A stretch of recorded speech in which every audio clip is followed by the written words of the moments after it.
Nous voulions juste dire, Alain et moi, au nom du collectif, rappeler ce qu'on a dit tout à l'heure, c'est-à-dire que cette soirée n'est pas une fin, c'est une étape. On se reverra pour imaginer les suites et que les associations qui ne sont pas initialement dans le collectif sont invitées, si elles le souhaitent, à nous rejoindre. Charge à moi une nouvelle fois d'introduire. Cette fois-ci, j'introduis la dernière partie de cette soirée. Une partie dédiée à l'animation du territoire par la vie associative, sous une forme de conférence animée par monsieur Jean-Yves Trépos. Jean-Yves Trépos est professeur émérite de sociologie de l'Université de Lorraine. Il fait partie du laboratoire lorrain de sciences sociales. Il est notamment spécialiste de l'expertise et a consacré plusieurs travaux à identifier les transformations du secteur social en général. Sans omettre pour autant, d'ailleurs, d'analyser les situations contrastées des équipes, notamment la thématique de l'empowerment entre puissance et impuissance, ou encore le vécu du territoire des quartiers sensibles, à travers notamment un article, les sensibilités des quartiers sensibles. Alors son intervention propose une lecture des résultats des discussions autour des deux thématiques retenues lors des débats de cette soirée, l'intégration par la langue, la vie collective et le vivre ensemble.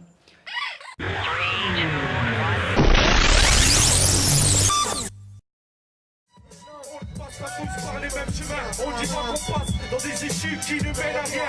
Les gens essaient de gagner leur vie sur la forme du monde. Les personnes essayent de changer leur identité, leur style.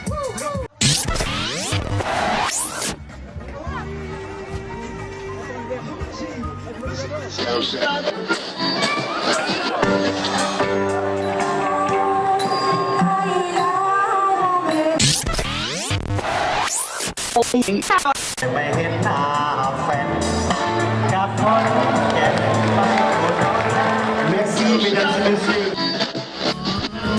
It's moving on, population moving on, oh, it's moving on.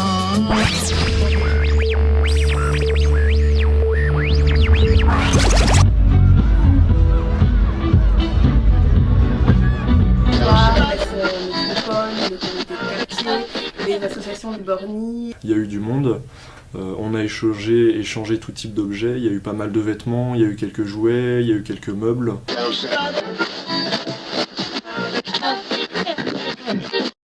Presque tous les Sénégalais participent à cette fête, qu'ils soient musulmans ou pas.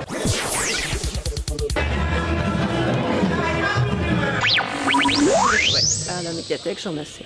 L'amour est impatient. Ayo kavidum te kalimen. Te kamdam.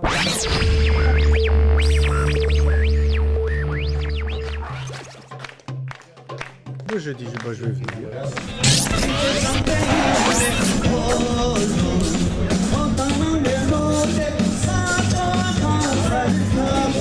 C'est avec plaisir que je suis une fois de plus à cette fête.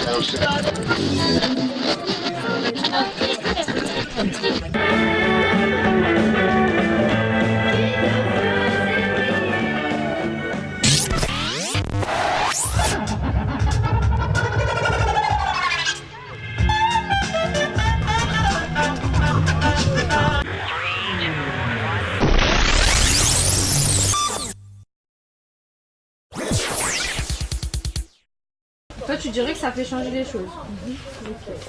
Puissent profiter de l'après-midi pour rappeler qu'ils ont des droits, bien qu'ils aient également des devoirs envers leurs parents, et surtout pour rassembler tout le monde.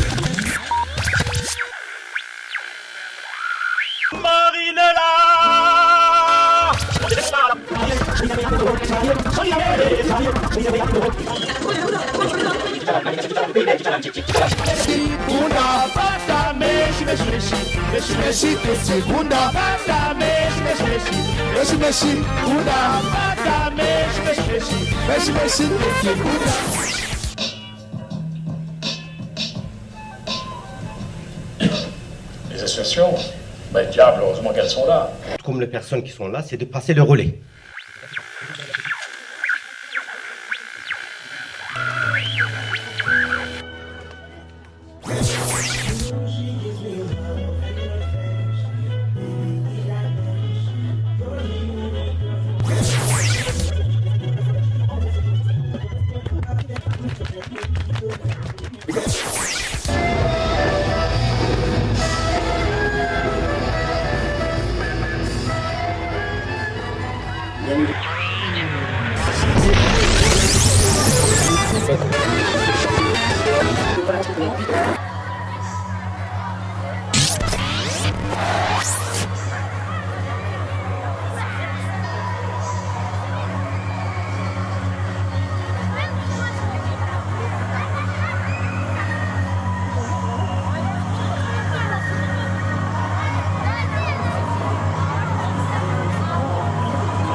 Bonsoir. Bonne introduction pour cet exposé où vous allez retrouver certains des mots qui ont été dans ce film. Alors, je vais libérer ceux qui veulent partir rapidement. Je vais commencer tout de suite par la fin. Donc ça permet que, bien sûr, c'est ceux qui ont pris le soin de se mettre sur les côtés pour pouvoir partir discrètement. Les autres, tant pis. Donc la thèse centrale que je voudrais développer ici, et qui est en prise avec le problème qui a été posé par cette réunion ici, et par les choses qui ont été dites ce soir, mais aussi par tout ce qui a été écrit, c'est que, selon moi, les associations, on verra tout à l'heure qu'il y a plusieurs sortes de choses sous ce terme, sont engagées dans un triple défi pour réussir l'animation des territoires urbains.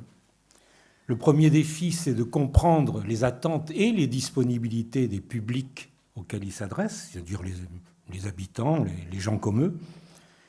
Le deuxième, c'est de définir des projets inventifs. Vous voyez, j'ai été prudent, je n'ai pas dit innovants.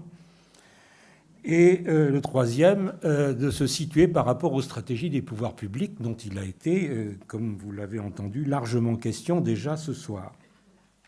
Et selon moi, elles pourront y faire face, c'est paradoxal comme thèse, si elles œuvrent à délimiter leurs zones d'impuissance, c'est-à-dire qu'elles arrivent à les reconnaître.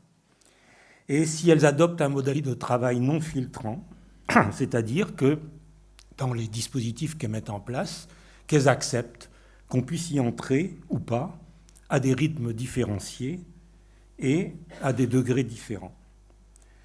Et selon moi, si les associations ont quelque chose de nouveau à apporter, c'est d'abord parce que, en tant qu'elles ont une connaissance de ce qu'on pourrait appeler le métabolisme territorial, c'est-à-dire ce qui fait, au fond, la pulsation d'un territoire, c'est qu'elles peuvent montrer par leurs différences que la démocratie n'a de sens que différentielle, démocratie territoriale. Alors, je ne peux pas m'empêcher, vous voyez le nota bene en dessous, de rappeler quand même que territoire, au départ, ça a une origine terrible, puisque un territoire, autrefois, c'était l'endroit où un maître avait le droit de terrifier tout le monde. Alors, on espère qu'aujourd'hui, un territoire, c'est plus ça, ou alors, en tout cas, changer de maître. Alors, la difficulté, c'est que, normalement, ce dont je vais parler maintenant, il faudrait en parler en même temps. C'est une expression consacrée, mais je veux dire, les choses sont en réalité superposées. Mais nous, notre intelligence ne nous permet pas de regarder tout en même temps, donc je vais séparer en 3 morceaux des choses qu'il faudrait penser ensemble. Je vous demande d'avoir ça en tête pour que vous ne reprochiez pas de séparer artificiellement les choses. Donc, d'abord, quelles attentes et quelles disponibilités dans les territoires urbains des populations? Vous voyez, je commence par une question à laquelle plusieurs d'entre vous, s'ils habitent des quartiers qui ont des situations difficiles, ont déjà été confrontés. Qu'est-ce qui reste dans un quartier quand il ne reste plus rien? Je tente une réponse. Il reste le centre social, la pharmacie et le proxy. Dans le meilleur des cas, le proxy. Centre social, la pharmacie, ça tient encore. Alors, au fond, comment est-ce qu'on habite des territoires aussi incertains? Et pour les associations, comment est-ce qu'on peut travailler avec les manières d'habiter ces territoires? Alors, je propose une distinction. Et la distinction, c'est entre ce que j'appelle le quartier privé et le quartier public. C'est quoi le quartier privé? C'est au fond le quartier qui est considéré par les habitants comme ce qui est à leur service. C'est-à-dire on prend du quartier ce qui alimente la personne. Et le quartier public, c'est le quartier qui est considéré d'un autre point de vue. C'est le quartier qui est au service d'un collectif, d'un ensemble de gens qui se trouvent, qui se connaissent, etc. Et toute la difficulté, pour moi, des associations, c'est d'arriver à saisir qu'il y a plusieurs façons de passer du quartier privé au quartier public, qu'il y a plusieurs façons, et comprendre ça, pour moi, c'est un élément très important pour comprendre la manière dont les gens s'investissent dans le quartier, parce que si les associations ont un avenir, c'est pas seulement parce qu'elles peuvent avoir des services très compétents, mais c'est aussi parce qu'elles peuvent répondre à des besoins exprimés par des gens dans des termes quelquefois imprécis, mal quadrillés, mais qui sont là. Et donc c'est ça que je voudrais vous faire comprendre, comment s'articule l'investissement dans le quartier, ce que j'appelle l'investissement de familiarité, c'est-à-dire ce qui n'a pas besoin d'association à première vue, puis l'investissement que j'appelle d'altruisme anonyme, qui est par définition le symbole de l'association. Alors je propose 3 façons, la diapositive est un peu chargée, j'espère qu'elle est lisible, 3 façons de saisir ces manières d'habiter le quartier. La première, qui est, je dirais, la plus répandue, qui est présente chez tout le monde d'une certaine manière. J'appelle ça niché. C'est-à-dire une façon de considérer que le quartier public est au service, au fond, du quartier privé, c'est-à-dire au service d'une sphère de familiarité qui peut être familiale, qui peut être amicale, qui peut être communautaire. Et c'est à ce moment-là un comportement dans le quartier qui est que le quartier, c'est des choses que je dois protéger et qui me protègent en retour. La deuxième façon de vivre dans le quartier, c'est ce que j'appelle secourir. C'est-à-dire, c'est toutes les actions par lesquelles je vais me rendre disponible pour des actions, mais attention, pas à n'importe quel prix et pas dans n'importe quelle condition. Je résume ça en disant, je ne veux pas qu'on compte sur moi, je veux qu'on fasse appel à moi. C'est-à-dire une forme d'investissement dans le quartier à laquelle les associations historiquement n'ont pas été préparées et qu'elles doivent prendre en compte parce qu'elle est là. Une façon de dire, oui, moi je suis là aujourd'hui, mais demain je ne vous garantis pas que j'y serai. Donc vous ne pouvez pas compter sur moi, donc vous ne pouvez pas faire des projets à long terme sur mon investissement. C'est ainsi, c'est là. Et le troisième, c'est évidemment ce qui est plus connu des associations que j'appelle étayées, c'est-à-dire la façon de vivre dans le quartier où on se préoccupe du quartier dans son devenir, du quartier dans sa durée, que tout ce qui s'y fait puisse être étayé. Et à ce moment-là, eh bien, c'est ce que connaissent les associations, il faut être patient, il faut y aller par degrés. Eh bien, ces 3 façons de faire sont des défis pour les associations.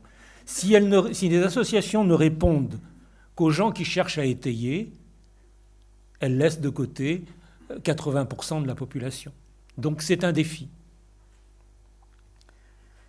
Alors, du côté des professionnels maintenant, c'est l'autre dimension. Là, on vient de voir du côté des habitants. Du côté des professionnels, eh bien, il y a 3 choses à en prendre en compte.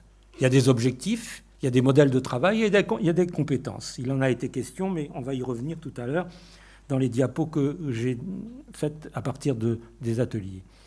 Alors, l'objectif des associations dans tous les quartiers qui sont concernés ici, on pourrait le résumer en 3 termes: insertion, intégration, expression. Insertion, on pense insertion par l'emploi. Le problème, c'est comment être efficace dans la constitution de réseaux d'intermédiaires pour l'emploi. L'intégration par la langue, il en a été question tout à l'heure, bien sûr, c'est d'acquérir des compétences linguistiques, mais c'est aussi, ça a été dit dans les films, intérioriser des traits culturels différents. Mais le problème, c'est dans l'offre qui est faite sur le plan de l'intégration par la langue, comment tient-on compte des besoins exprimés par les populations? On va le voir tout à l'heure. Et enfin, l'expression, le 3e terme, c'est ce qui était dans le 2e atelier, ou le 2nd atelier plus exactement, l'expression de la vie collective et le vivre ensemble. Exprimer les associations comme moyen d'expression de quelque chose qui les dépasse. Le problème, c'est comment favoriser l'émergence des solidarités dans des contextes qui ne sont pas favorables. On a tout à l'heure vu déjà la tension sur le mot communauté, communautaire, communautariste. Donc, on voit bien qu'il y a une tension, qu'il y a une difficulté. Donc voilà, ça c'est du côté des objectifs. On va voir avec les 2 diapos que j'ai faites à partir des ateliers comment on peut prolonger ça. Les modèles. Je dirais là aussi 3 verbes. Les associations, elles doivent construire, elles doivent mobiliser, mais elles doivent aussi accompagner. C'est un terme qui a été dit très brièvement dans un des ateliers que je reprendrai tout à l'heure. Alors, bon, les associations ont l'habitude de construire des réseaux, c'est-à-dire de trouver des liens, d'installer des connexions, le mot a été prononcé dans le film à l'instant, de trouver des médiations. Ça, elles ont l'habitude de le faire. Elles ont l'habitude aussi de mobiliser des savoir-faire, mobiliser des apprentissages, les faire partager, les valoriser, c'est-à-dire mettre en valeur des choses, des petites choses, mettre en valeur, leur donner une valeur, leur donner une fierté, une dignité. Dans un rapport que j'avais fait, j'insistais beaucoup sur le fait qu'on puisse prendre en considération l'aspiration à la dignité et pas seulement aux moyens des différents quartiers sensibles. Alors, la dimension qui est moins présente dans l'habituel des associations, c'est une dimension que j'appelle incertaine, c'est accompagner les émergences. C'est difficile, puisque, au fond, on a affaire à des gens qui sont des professionnels, donc d'une certaine manière, qui savent, et qui sont confrontés à des gens qui savent moins bien, voire pas du tout, mais qui ne sont pas prêts à entendre le savoir, comme peut-être certains d'entre vous ne sont pas prêts à entendre les mots que j'emploie ce soir. Eh bien, c'est la difficulté des associations. Il y a un terme anglais qui résume ça, c'est empowerment, c'est-à-dire l'idée qu'on parte des gens là où ils en sont, sans chercher à leur imposer à tout prix ce qu'on sait qui est bien pour eux. Et de toute façon, vous savez bien, méfiez-vous de ceux qui veulent votre bien. Troisième chose, les compétences. Bon, il a été beaucoup question tout à l'heure d'au moins 3 choses. Le volontariat, avec le service civique, le bénévolat, avec toutes ses variantes, et puis le professionnalisme. Eh bien, ces 3 éléments sont présents dans le défi des associations, parce que la difficulté, c'est comment éviter les confusions entre tout cela. C'est-à-dire comment éviter que quelque chose qui semble rendre un service parce qu'il le rend sur le mode volontaire puisse faire écran au même service qui serait rendu par un professionnel. C'est une difficulté. Comment éviter ces confusions? D'autre part, l'autre question, c'est celle des mondes dans lesquels on vit. Il ne faut quand même pas éviter la question. Il ne faut quand même pas éviter de se dire que le monde dans lequel nous construisons nos projets, dans lequel les professionnels construisent leurs projets, je dis nous, vous voyez, comme si j'en étais, n'est pas forcément celui des destinataires de ces projets. Et comment réduit-on cette distance, toujours avec les meilleures intentions du monde? Et enfin, la troisième chose, qui a été largement évoquée ce soir, c'est la précarisation des emplois, qui est liée en particulier à la réduction, pour ne pas fâcher qui que ce soit et ne pas dire la fin, des emplois aidés. Et donc, la question, c'est, les associations sont-elles condamnées à crier dans le désert, ce qui a semblé été entendu ce soir, ou à créer dans le désert? Vous voyez, j'ai tiré un certain nombre d'enseignements des ateliers qu'on a entendus tout à l'heure, et qui étaient fort intéressants, mais évidemment trop courts, comme toujours. Et ce n'est pas juste, d'une certaine manière, que moi, j'ai le droit à plus de temps pour dire des choses beaucoup plus générales. D'abord, sur l'intégration par la langue. Moi, j'ai entendu trois dimensions dans ce qui a été dit. Des choses concernant les besoins et les demandes, des choses concernant les moyens et des choses concernant les projets. Sur les besoins et les demandes, j'ai entendu quoi? J'ai entendu qu'il n'y a pas qu'une seule dimension dans ce qui est attendu par la demande de langue. Il n'y a pas que, par exemple, des urgences de papier, mais il y en a. Il n'y a pas que des envies d'emploi, mais il y en a. Mais il y a aussi des envies de convivialité, des envies de communication, comme disait dans, la jeune turco-bulgare dans le film, le fait de ne pas rester passivement chez soi. Donc il y avait ça. Il y avait aussi les moyens. Comment faire pour échapper à la brièveté de l'action et l'inscrire dans la durée? C'était déchirant d'entendre le fait qu'au fond, on est confronté à l'idée qu'on ne sait pas si demain on pourra continuer le cours qu'on avait mis en place. Et enfin, la troisième question qui était là, c'était celle de l'adéquation des projets, puisque il a été dit dans la table ronde que ce n'est pas parce qu'il y a un projet que c'est un bon projet. Ce projet est-il adéquat? Et ce projet est-il fait en coordination avec d'autres acteurs? C'est aussi une question qui a été posée par le débat. Mais derrière tout ça, ça n'a pas été dit, sauf juste à un moment, mais c'était peut-être présent. Je vais le dire d'une autre façon. Quel est le projet de la France pour faire durer sa langue si elle ne soutient pas son apprentissage par des étrangers? C'est quoi cette France qui dit qu'elle défend la francophonie, mais qui ne fait pas l'effort d'apprendre sa langue à ses étrangers sur son territoire? C'est quoi la terreur? C'est quoi la terreur qui s'étend sur le maître cette fois-ci et pas sur le territoire? La deuxième chose, concernant le deuxième atelier, sur l'expression de la vie collective et le vivre ensemble, je retiendrai ce qui a été dit par quelqu'un de façon très virulente, et qui, je ne sais pas où il est, mais je sais qu'il est là. Tout ça, c'est aussi pour que la société aille mieux. Pas seulement pour que tel ou tel individu aille mieux, mais pour que une certaine idée de la société se continue. L'éducation populaire, c'est une des choses que j'ai entendues, concerne tous les habitants. Quand elle s'adresse aux enfants, en fait, indirectement, elle s'adresse aussi aux parents. Elle est un vecteur de cohésion sociale. Alors ça passe par des variétés de formes d'emploi, j'y reviens pas, mais on en a parlé. Mais aussi par des modalités de travail. J'ai été sensible au fait que dans l'atelier, on a dit attention,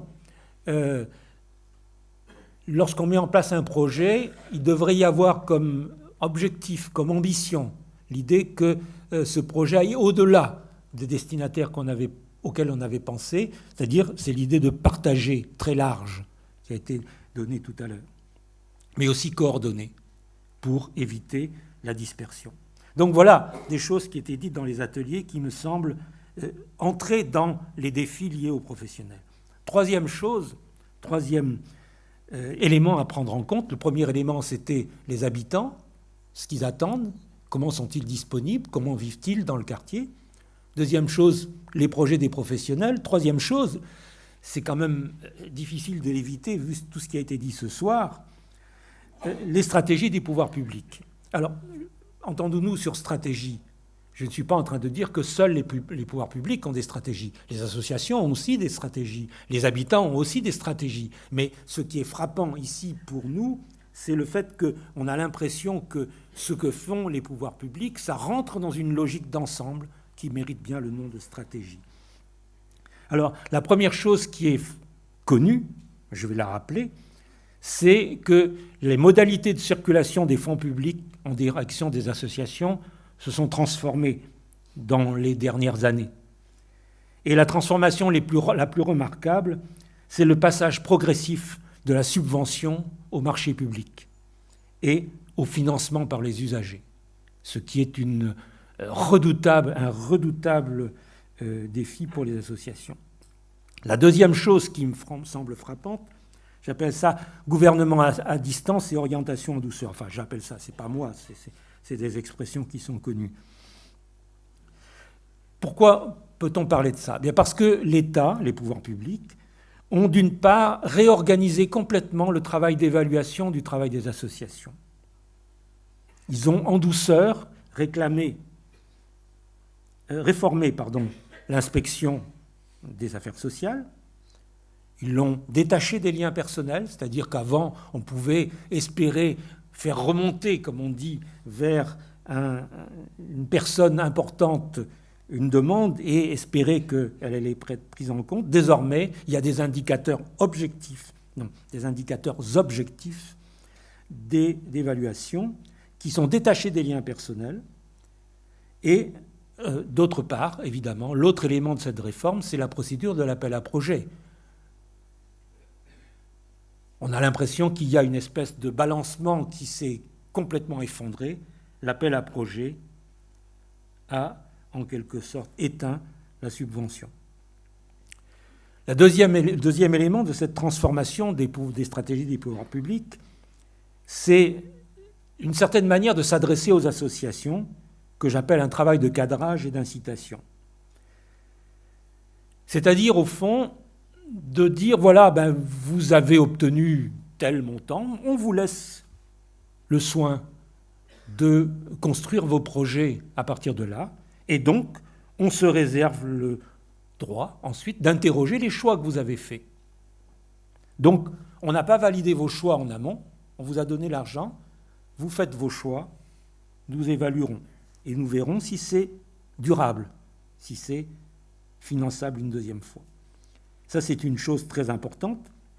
L'autre chose qui a été sous-jacente dans l'atelier, qui a été dite sans être dite, mais qui est là, c'est l'incitation des pouvoirs publics à ce que les associations se regroupent. Mais vous verrez, vous serez beaucoup plus fort si vous êtes une seule grande. Grande et petite, on va en reparler. Et la troisième chose, le troisième élément que les gens qui sont dans les associations ici connaissent bien, c'est que de plus en plus, la stratégie des pouvoirs publics consiste à faire une distinction claire entre, d'un côté, les fonctions militantes, pour lesquelles, allez-y, soyez inventifs, et de l'autre, les fonctions de gestion, pour lesquelles ne soyez pas trop inventifs, qui, elles, doivent être professionnalisées. Et c'est ainsi qu'un certain nombre de choses sont dites. Bon, j'avais prévu de dire ça, mais ce serait trop long, je ne vais pas vous fatiguer, on a déjà beaucoup de retard. Donc, ceux qui voudront le diaporama pourront trouver cette diapo qui illustrait simplement ce que je dis. Alors, pour conclure ce premier point, je vous rassure tout de suite, le titre en jaune ne m'a pas été inspiré par Dodo la Saumure ou Dominique Strauss-Kahn. Hein. Quand je parle de claque, il s'agit ici de claque physique. Hein.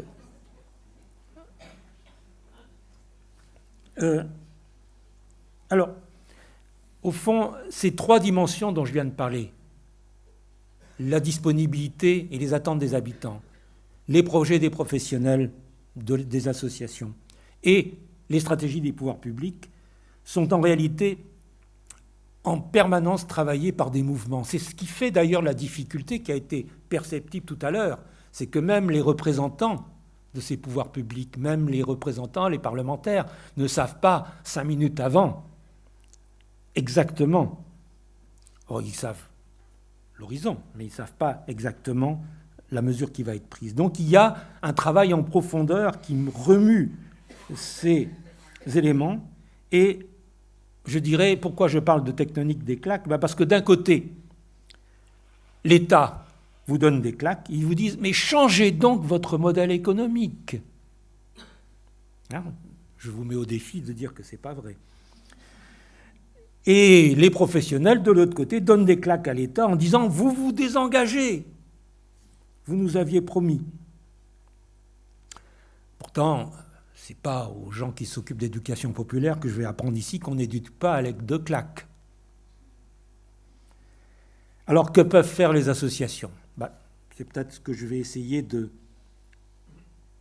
voir maintenant avec vous dans une deuxième partie.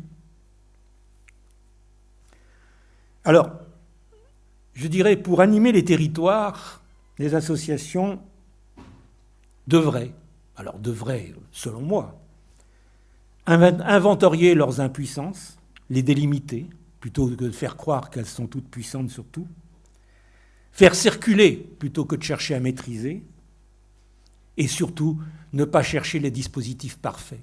Fuyez les dispositifs parfaits. Alors, qu'est-ce que j'entends par inventorier ces impuissances? D'abord, une première chose, un constat de bon sens. Si vous avez des choses sur lesquelles vous êtes faible, il vaut mieux que ce soit vous qui le trouviez plutôt que quelqu'un de l'extérieur. Donc, je dirais, c'est une étape douloureuse de faire l'inventaire des choses qu'on n'arrive pas à faire, qu'on ne devrait pas se projeter de faire et qu'on essaye de faire quand même. Et donc, c'est un constat qu'il ne faut pas laisser au pouvoir. Il faut le faire soi-même. Alors, en général, quand on arrive à détecter ces zones d'impuissance, à quoi on l'attribue? Des questions d'échelle. On n'a pas la taille critique pour. Tiens, grandes et petites associations, on n'a pas déjà parlé de ça? Si. Alors on dit, on devrait bien le faire, mais on ne peut pas. Mais voilà, ça reste on ne peut pas. C'est pas un constat, c'est presque un regret. C'est attribué à des questions de compétences. Alors on dit, oui, moi je voudrais bien faire ça, mais l'association d'à côté va dire, c'est pas de ma compétence, c'est nous qui faisons ça. Vous êtes en concurrence. Et puis aussi parce que les gens veulent pas, les gens sont frileux, ils veulent pas, ils sont individualistes, etc. En gros, c'est ça qu'on trouve souvent comme constat d'impuissance. C'est pas bon. C'est pas bon, c'est pas avec ça qu'on construit. Parce que selon moi, au lieu de plomber le moral, faire le relevé des zones d'impuissance, c'est un exercice très fécond.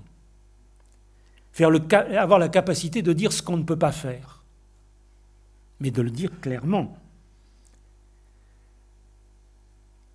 Ça veut dire, par exemple, il va falloir y aller plus doucement.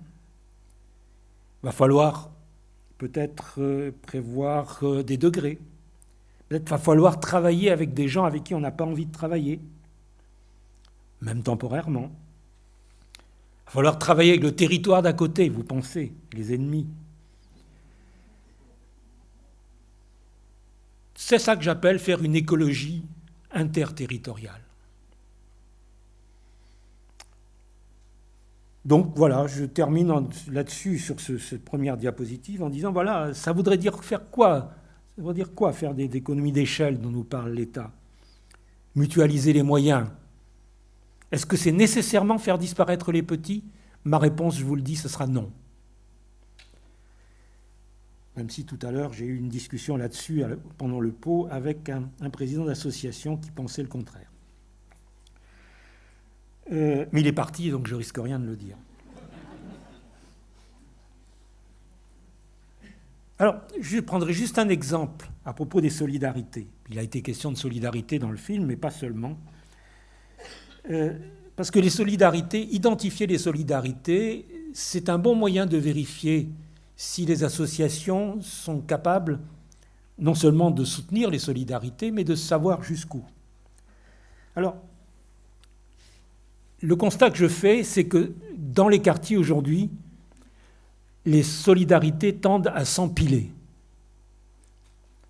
Ça veut dire quoi? Ça veut dire que lorsque les solidarités de proximité, c'est-à-dire mon voisin, celui de ma communauté, le membre de ma famille, les membres de mon club de foot, etc. Lorsque ça c'est en défaut, où il y a des trous, vous avez des solidarités communautaires. C'est-à-dire que on est de la même ethnie, ça vient cacher le trou précédent. Et quand là aussi il y a des trous, il y a encore un autre trou par-dessus, c'est qu'il y a une autre solidarité par-dessus, c'est ce qu'on appelle les solidarités anonymes. Autrement dit, il y a 3 sortes de solidarité dans les quartiers. La solidarité de proximité, celle dans laquelle on est à l'aise. La solidarité de communauté, quelquefois on n'a pas trop le choix, quelquefois c'est un appui solide. Et puis la solidarité anonyme, celle par laquelle j'aide quelqu'un que je ne connais pas. Eh bien, cet empilement, il a un effet négatif. C'est-à-dire que comme ça s'est empilé, on a l'impression que les solidarités existent. Et quand je discute avec des associations, elles disent « Ouais, on n'a pas de moyens, ça ne marche pas bien, l'État nous fait défaut, mais bon sang, qu'est-ce qu'on voit comme solidarité ?» Alors, prudence.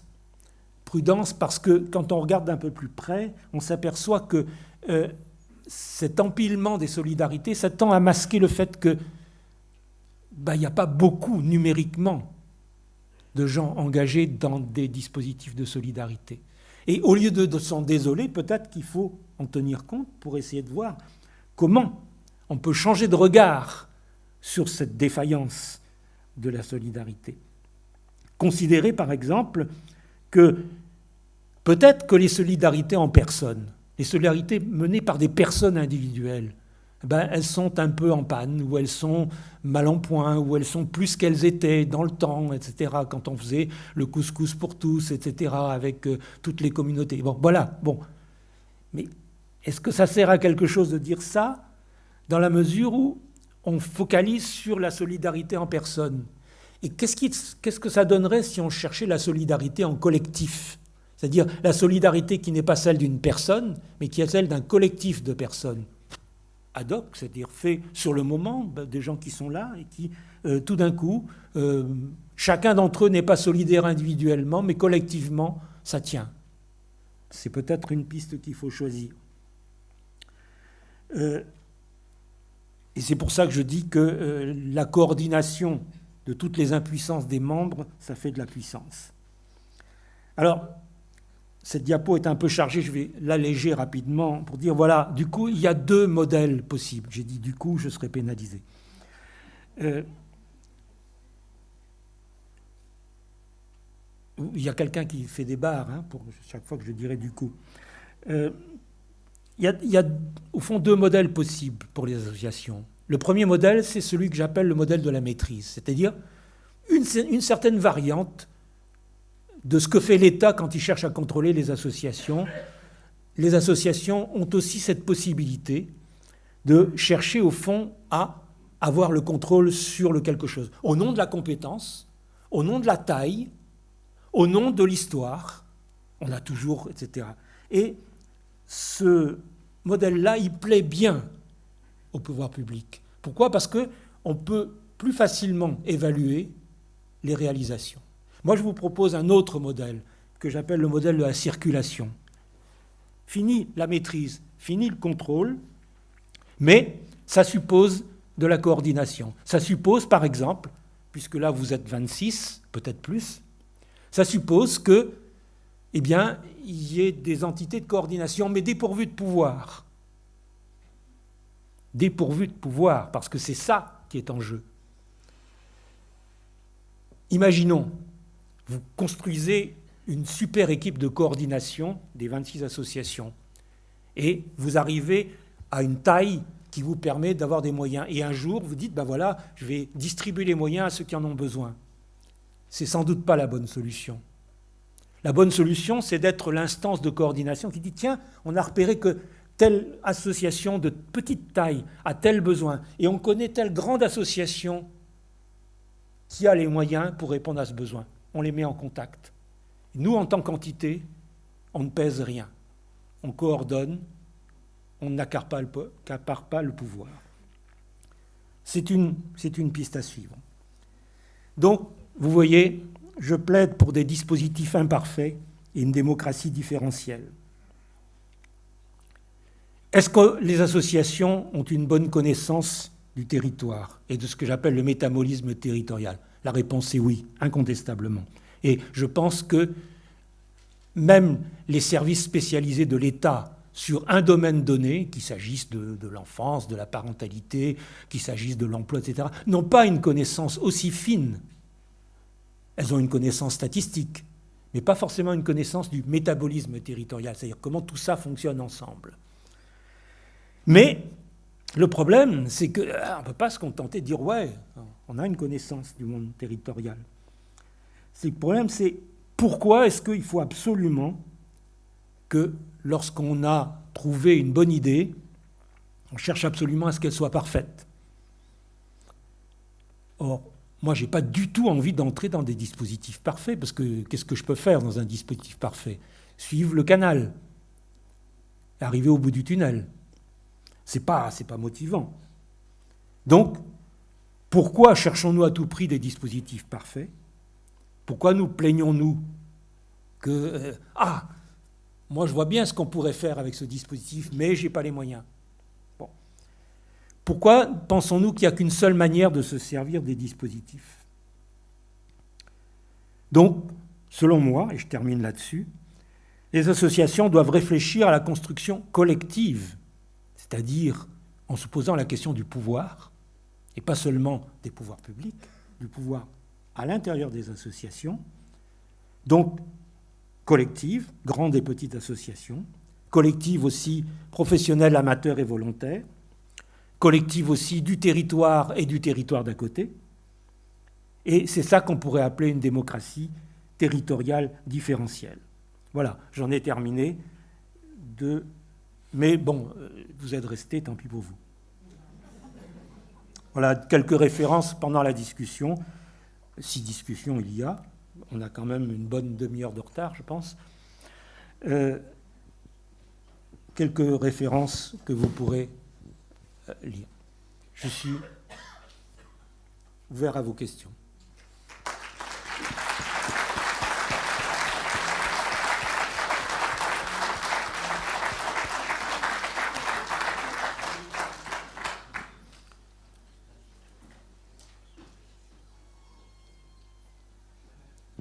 Normalement, j'ai fait en sorte qu'il n'y ait pas de questions, mais maintenant, s'il y en a, tant pis. Oui, merci. Je voulais juste vous poser une question. Dès le début, vous avez parlé de territoire urbain. Oui. Pourquoi seulement urbain? Oui. J'ai oublié d'expliquer ça. Bonne question de ce point de vue-là. Pourquoi urbain? Parce que je pense que en territoire rural, c'est au moins aussi intéressant que ce qu'on a dit ici, mais je ne suis pas sûr que tout ce que j'ai dit là s'y appliquerait de la même façon.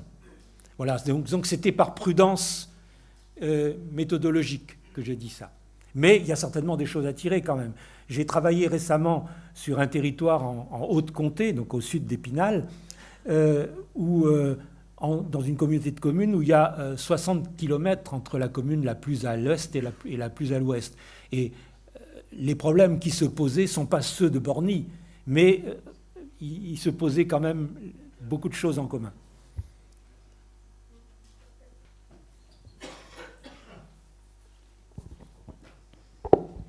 Merci. J'ai bien aimé votre image de tectonique des claques, que je trouvais assez ravissant.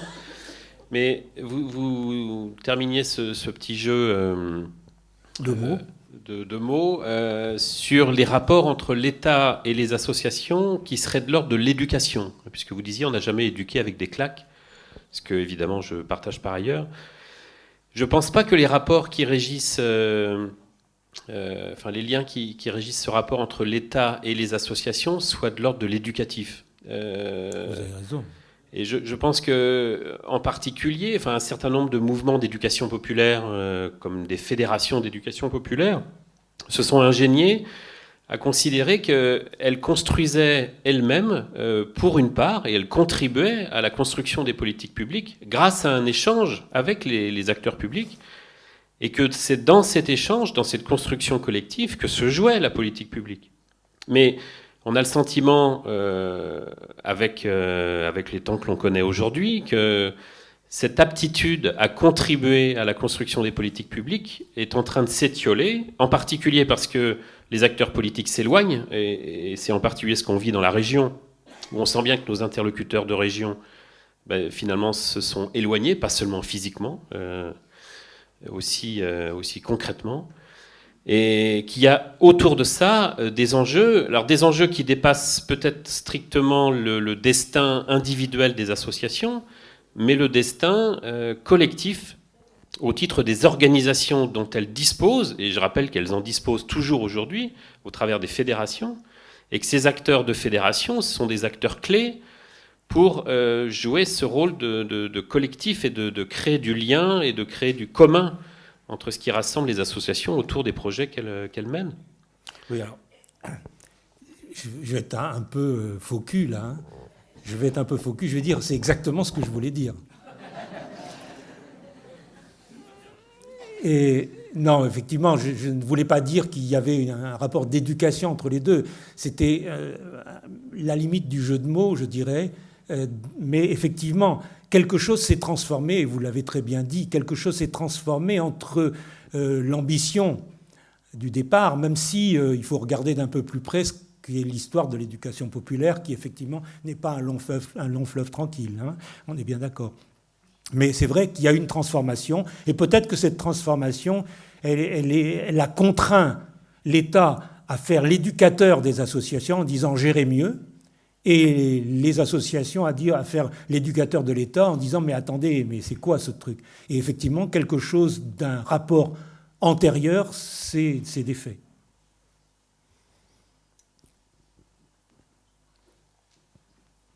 En tout cas, merci pour cette mise au point, ça permet de clarifier les choses.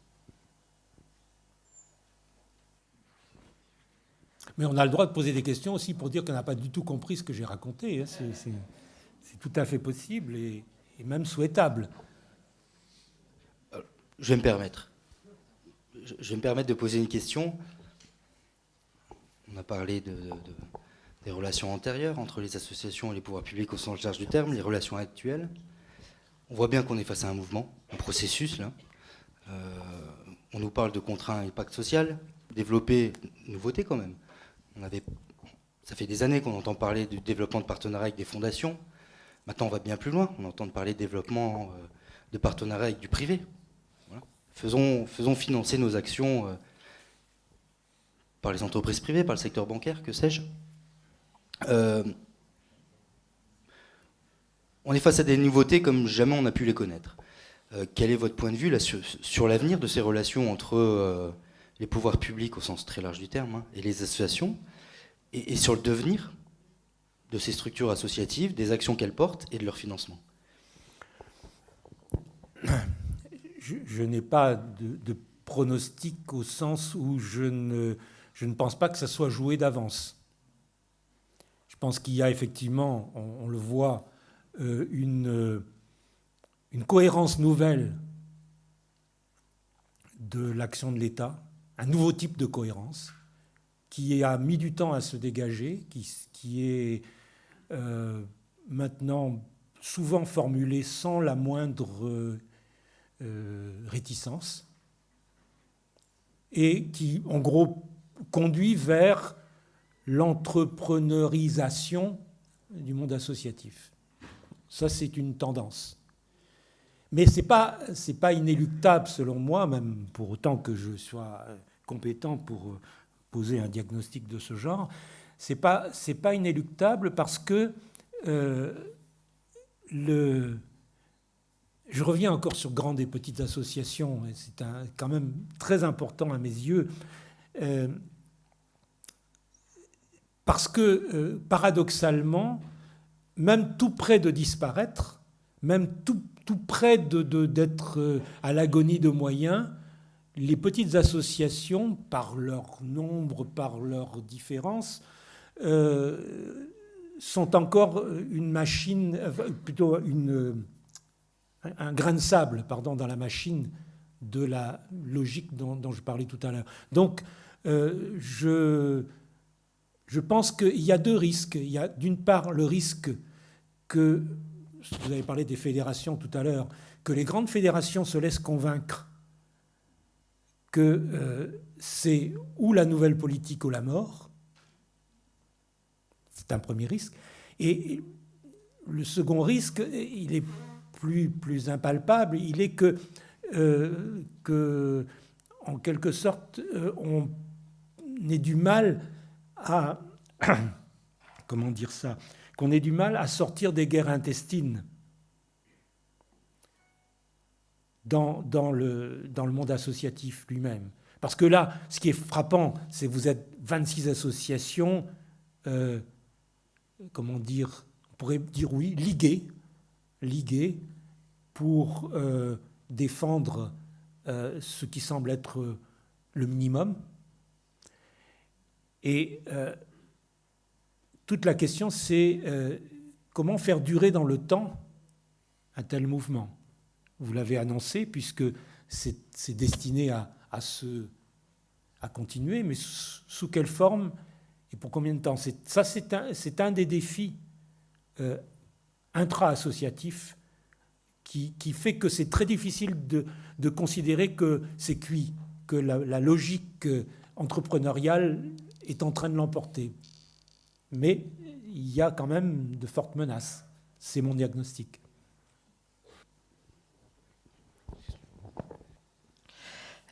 Moi, j'avais un questionnement. Je suis là. Voilà, pardon. Oui, pardon. Vous nous avez proposé un modèle alternatif autour de la coordination, la circulation, si j'ai un peu retenu vos termes. Ça nous renvoie à notre propre destin. En fait, c'est ce qui aujourd'hui, ce soir, la m'anime. C'est-à-dire qu'on aurait la capacité entre nous d'agir sur notre propre destin en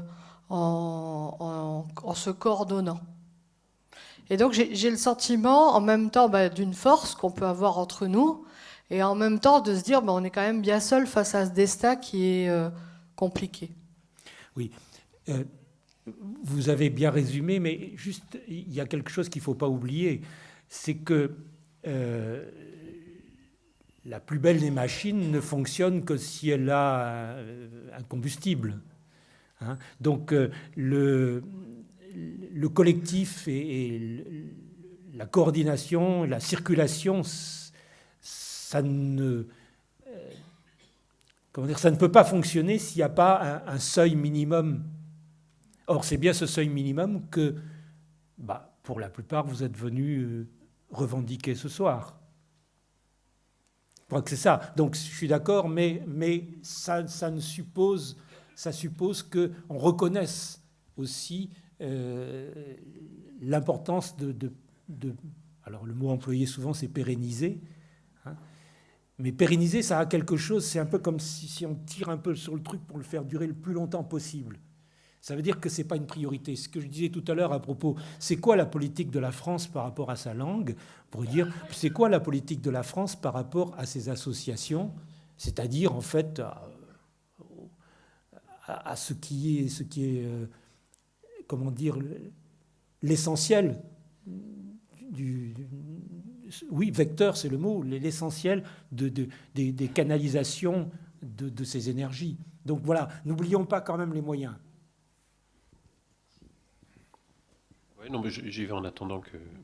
Est-ce que vous ne pensez pas que, justement, dans les difficultés que nous connaissons, on aurait des alliés objectifs qui seraient justement les élus municipaux, puisque c'est une question qu'on peut se poser, de se dire que les communes sont finalement dans un destin, notamment, je pense en particulier aux petites communes ou aux communes moyennes, qui sont dans un destin assez similaire à celui des associations, que de se voir désengagées par l'État. C'est-à-dire qu'elles sont elles-mêmes, on l'a vu ce soir dans plusieurs réactions d'élus, qui disent mais on n'a plus les dotations, on n'a plus le soutien, comment est-ce qu'on peut aider alors que nous-mêmes on ne dispose plus des moyens d'apporter le soutien, et que peut-être finalement on a des alliés objectifs avec les élus municipaux, et de remettre sur la table avec eux la question justement de ce bien commun et de la politique, avec le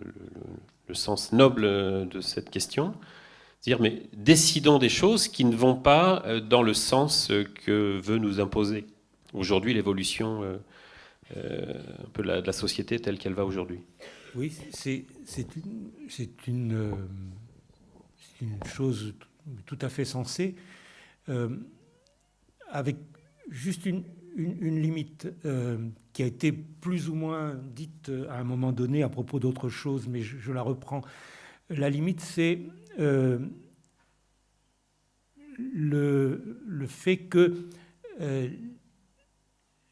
l'association produit un service, et ce service doit être clairement identifié comme celui de l'association, même si c'est dans un sens de l'intérêt général. La difficulté pour un maire, pour un élu municipal, c'est effectivement de reconnaître que c'est bien l'association qui a rendu ce service et pas lui. Ça, c'est une limite. L'autre limite, on l'a vu, mais bon, je peux pas développer ici, on l'a vu à propos de la question des rythmes scolaires, où très clairement, il y a eu de la cacophonie dans le monde associatif. Donc voilà, il y a un certain nombre de limites là, mais sinon je suis d'accord avec ce que vous avez dit. Oui, on a un tissu associatif en France absolument phénoménal. On est en train de constater qu'on est à un tournant, mais bon, je pense que des tournants, il y en a eu beaucoup. Moi, j'ai une question. Est-ce que vous avez eu l'occasion de travailler, de voir un peu ce qui se passe en dehors de la France par comparaison, quoi? Non, je ne saurais pas répondre de façon aussi détaillée. J'ai lu des choses là-dessus, mais je ne les ai pas constatées de moi-même. On voit bien qu'il y a des pays qui ont,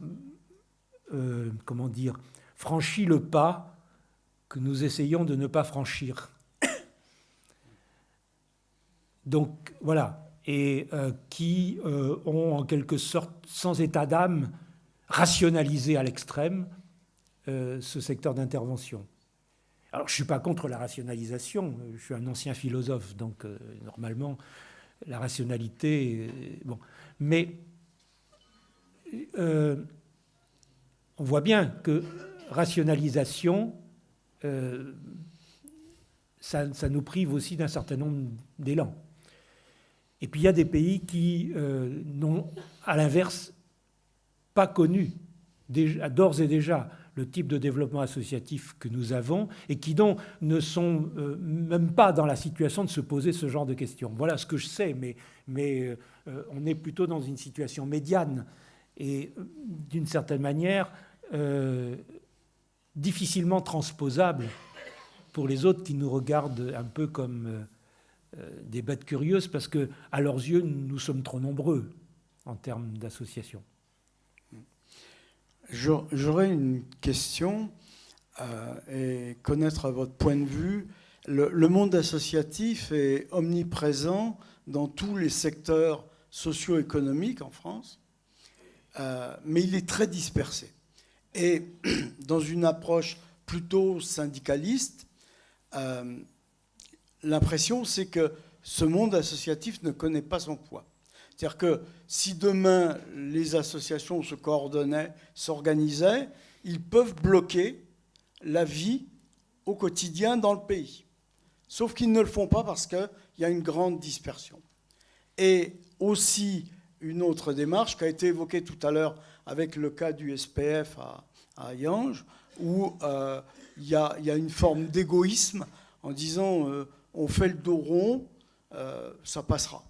Donc, est-ce qu'il n'y a pas là un paradoxe de méconnaissance du poids effectif de la vie associative dans le pays et l'impact au quotidien, y compris sur l'économie, puisque et ça en parallèle aussi avec une tendance un peu poujadiste de notre société où il n'y a plus de grandes manifestations unanimes, c'est plus des revendications partisanes, sectorielles, etc. etc. Clairement, les fédérations dont vous avez parlé tout à l'heure sont sur la sellette. Elles ont clairement parce que la mission que vous désignez, logiquement, ce sont ces grandes fédérations qui en seraient porteuses, qui auraient la responsabilité d'arriver à entraîner d'autres qui ne sont pas fédérés dans ces mouvements. La question, c'est aujourd'hui celle du renouvellement du modèle de travail de ces associations, de ces fédérations, mais qui sont prises à la gorge par tout un tas de réductions, etc. Donc, c'est une question difficile. C'est vrai que le monde associatif a, sur le papier, un poids énorme, mais il ne doit pas être si grand que ça, non pas seulement parce qu'il ne se mobilise pas, mais parce qu'on voit bien que ça n'empêche nullement les élus de leur couper les moyens. Donc, c'est qu'ils ne les craignent pas tant que ça. Donc, la question, c'est comment Parce que les associations ne vont pas se réunir pour le plaisir de se réunir. Elles vont se réunir parce qu'il y a une utilité sociale, parce qu'il y a quelque chose qui pourrait être fait. Et donc c'est la difficulté, c'est quel est le nouveau modèle de travail que pourrait se donner le monde associatif qui, en quelque sorte, sans nier l'apport des grandes fédérations, tiennent compte du fait que ces grandes fédérations, comme un certain nombre de grandes centrales syndicales aussi, ont des difficultés à se faire entendre par tout un tas de gens. Et vous voyez, tout à l'heure, quand j'ai parlé des 3 façons d'habiter le quartier, il faut toujours penser à ce que j'ai appelé secourir. C'est-à-dire, c'est cette façon d'être avec laquelle les associations aujourd'hui sont obligées de fonctionner. Bien sûr, Médecins du Monde aimerait bien que je fasse un virement mensuel. Et donc, ça veut dire qu'elle puisse compter sur moi. Mais ce genre de choses parle très peu à la plupart des gens qui veulent pouvoir donner au moment où ils veulent donner. C'est un peu aussi la difficulté de l'organisation collective du monde associatif, trouver quelque chose qui tienne compte de cette nouvelle façon de s'engager, nouvelle, pas si nouvelle que ça, mais disons pas si ancienne non plus, de cette façon de s'engager de façon en quelque sorte comme avec les Facebook, et je me connecte, je me déconnecte. Et c'est moi seul qui décide quand je déconnecte. Et ben voilà, il faut faire avec ça. Mais heureusement qu'il reste encore les autres, ceux qui veulent étayer, hein, même si c'est plus que 10% de la population. Alors donc on va conclure cette soirée. Merci à toutes et tous d'être venus. J'espère qu'effectivement le débat a été constructif. Vous avez pu vous exprimer. Et l'objectif, comme il avait été dit au départ, on est que sur un point d'étape. L'intérêt, c'est de poursuivre et de pouvoir réfléchir ensemble à ce que nous allons pouvoir faire. Alors, bien entendu, toutes les associations qui ne font pas partie de ce collectif peuvent nous rejoindre, il n'y a aucun souci. Et en attendant, bonne soirée et bon retour dans vos foyers respectifs.